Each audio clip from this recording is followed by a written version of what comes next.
जैसा कर्म वैसा जन्म, सच्चाई जो सबको जाननी चाहिए। क्या आपने कभी सोचा है कि मरने के बाद आपका अगला जन्म क्या होगा? इंसान, जानवर या कुछ और? इस कहानी में छिपा है वो सच जो आपके कर्मों का पूरा हिसाब खोल देगा।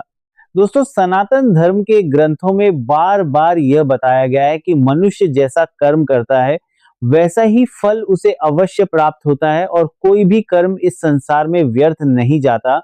हर एक कर्म भविष्य में हमारे जीवन और अगले जन्म को निर्धारित करता है।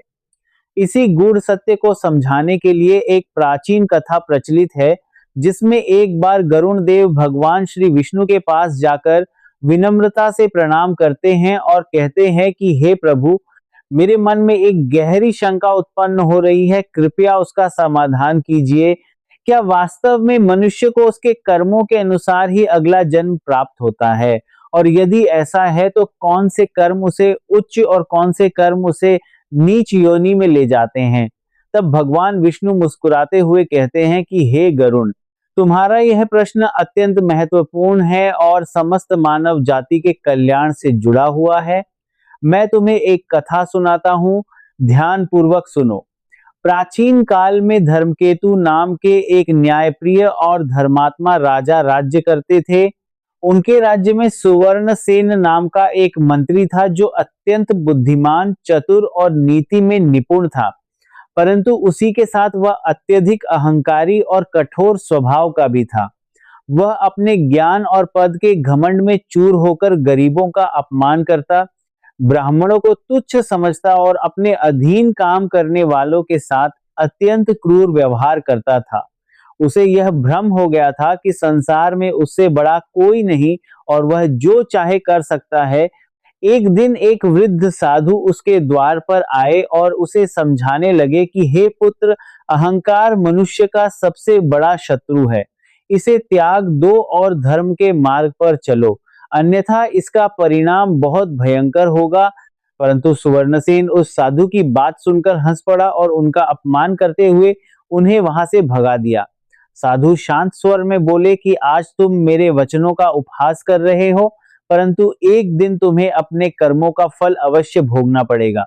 कुछ समय पश्चात सुवर्णसेन की अचानक मृत्यु हो गई और उसके प्राणों को यमदूत पकड़कर यमलोक ले गए। वहां यमराज ने उसके जीवन भर के कर्मों का लेखा जोखा देखा और क्रोध से बोले कि इसने ज्ञान होते हुए भी अहंकार किया, निर्दोष लोगों का अपमान किया और अपने पद का दुरुपयोग किया, इसलिए इसे कठोर दंड दिया जाएगा। इसके बाद उसे भयानक नरक में भेज दिया गया, जहां उसे जलते हुए अंगारों पर चलाया गया, तीव्र अग्नि में झोंका गया और अनेक प्रकार की यातनाएं दी गई। वह पीड़ा से चिल्लाता रहा पर कोई उसकी सहायता करने वाला नहीं था। लंबे समय तक इन कष्टों को सहने के बाद उसे अगले जन्म में सांप की योनि प्राप्त हुई। अब वो एक घने जंगल में जन्मा जहां लोग उसे देखते ही मारने का प्रयास करते। वो हर समय भय और अकेलेपन में जीता। उसे न कोई प्रेम करता और न कोई उसका सहारा बनता। धीरे धीरे उसे अपने पिछले जन्म के कर्मों का स्मरण होने लगा और वह मन ही मन पछताने लगा कि जिस अपमान और भय को उसने दूसरों को दिया था, वही आज उसे सहना पड़ रहा है। एक दिन एक महात्मा उस जंगल से गुजर रहे थे।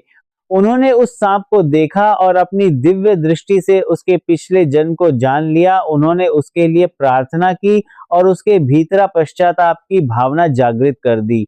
सांप ने मन ही मन भगवान से प्रार्थना की कि हे प्रभु, मुझे एक और अवसर दीजिए।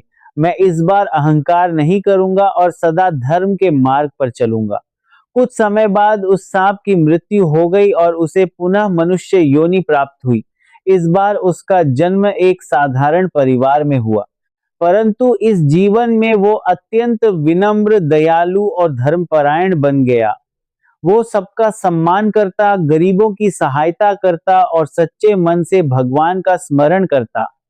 उसके जीवन में शांति और संतोष था। तब भगवान विष्णु ने गरुण देव से कहा कि हे गरुण, अब तुम समझ गए होंगे कि अहंकार मनुष्य को पतन की ओर ले जाता है और उसे नीच योनि में गिरा देता है, जबकि विनम्रता, दया और अच्छे कर्म उसे ऊंचा उठाते हैं और अंततः मोक्ष के मार्ग की ओर ले जाते हैं।